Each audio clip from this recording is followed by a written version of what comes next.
tres elementos fundamentales que explican posibles desviaciones entre el presupuesto y el presupuesto aprobado y el presupuesto finalmente ejercido. Hay muchas. Durante el año se dan diferentes circunstancias, se da la necesidad de poner distintos acentos al presupuesto, la posibilidad de hacer reconducción presupuestal, como la que habremos de hacer sin duda durante el 2017 para hacerle frente a los desastres naturales. Implicará seguramente esfuerzos y reasignaciones por arriba de los saldos que tiene el Fonden. Pero son tres las que motivan los temas a los que usted hace referencia. El primero de ellos tiene que ver con todos aquellos ingresos que tienen un destino específico y que se presupuestan en cero. Es la práctica presupuestaria correcta. No es sino hasta que se actualiza el ingreso que se le autoriza a la dependencia este ingreso como excedente y la posibilidad de gastarlo. El caso más usual, el caso más claro, es el que tiene que ver con los recursos que alimentan al Consejo de Promoción Turística Mexicana y también al Instituto Nacional de Migración. Estos se alimentan con el derecho del no inmigrante. En la medida en que se va recaudando el derecho del no inmigrante y hasta por el 100% de ese monto, se va autorizando año con año este ingreso excedente y reconociendo la posibilidad del Consejo y del Instituto de hacerle frente a ese gasto. Todos los años, en consecuencia, tenemos una diferencia hasta por el monto de los ingresos con destino específico que se presupuestan en cero. Un segundo elemento que explica la diferencia es el remanente de operación del Banco de México. La práctica presupuestaria nos lleva siempre a presupuestar el remanente en cero y nos lleva a presupuestarlo en cero porque su destino también está fijo por ley. Cuando el remanente se actualiza, nosotros estamos obligados, desde una modificación que se hizo en el 2015, a utilizar el remanente en su totalidad para mejorar el balance del sector público. El 70% ya sea para emitir menos deuda o para pagar la ya existente y hasta el 30% para alimentar diversos fondos de estabilización. En los últimos 2 años se han dado remanentes importantes, en los últimos 2 en consecuencia este ingreso excedente se afecta a un gasto presupuestal determinado por ley.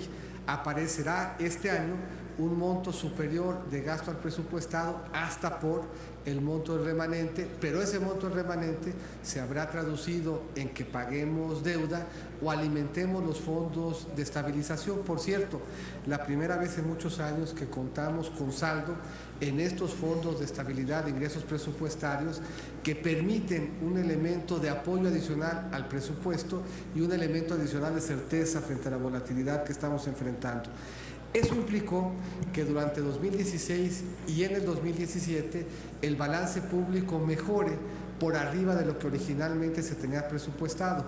Este año teníamos presupuestado un superávit primario de 0.4 y será superior hasta por el monto que destinemos para mejorar los remanentes. El año pasado el déficit que se tenía autorizado era mayor que el que se materializó, también con cargo a los excedentes que se materializaron. Y el tercer componente de diferencia, que sumado al remanente prácticamente explica todo el exceso de gasto al que usted hace referencia en el 2016, tiene que ver con este mandato que teníamos en la reforma energética de apoyar con gasto a Pemex y a CFE peso sobre peso sobre lo que había reducido Pemex y CFE su pasivo pensionario. Esto ilustra que en ningún caso hay un gasto que no esté contemplado en ley y que en todos los casos estos ingresos excedentes tienen un destino específico que se ha materializado en el uso del gasto público. Sabíamos desde el principio, así vienen los criterios económicos, en los criterios de política económica del 2014, que empezaríamos un proceso de consolidación fiscal, que la expansión que se dio al principio de la administración y que se dio fundamentalmente en inversión pública, eventualmente tendríamos que recortarlo conforme fuéramos consolidando las finanzas públicas. Y eso nos obligó, y desde muchas perspectivas motiva, y hoy celebramos, a las reformas estructurales, porque permitieron que fueran otras las fuentes de inversión las que complementaran la inversión pública. Hoy, frente al entorno que vivimos en el precio del petróleo, la inversión pública de Pemex se redujo, como se redujeron el de todas las empresas petroleras, pero se complementó el ingreso con la inversión que viene del sector privado.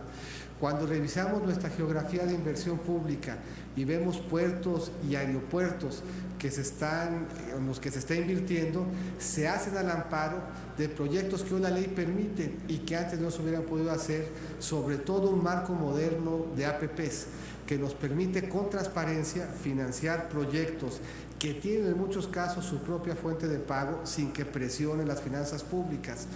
La modernización del puerto de Veracruz, el aeropuerto de la Ciudad de México son buenos ejemplos de eso.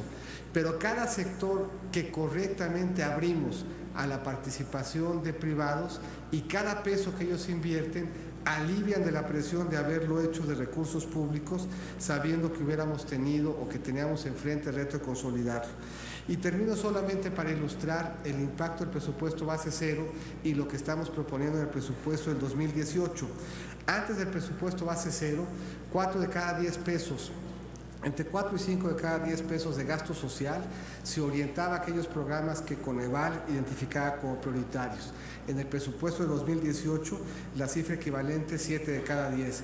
Y abusando de unos segundos adicionales, sabiendo lo que importa para este Senado, la ley de desaparición forzosa, si bien toda vez que no se ha aprobado en diputados y no existe, por lo tanto, la figura, no podíamos presupuestarlo, pero hicimos una previsión que nos permitirá en el año, y esa es una razón adicional que implica desviaciones del presupuesto aprobado al que finalmente se ejerce, hacer una reconducción que nos permita darle aliento presupuestal a esta iniciativa. Muchas gracias, señora senadora.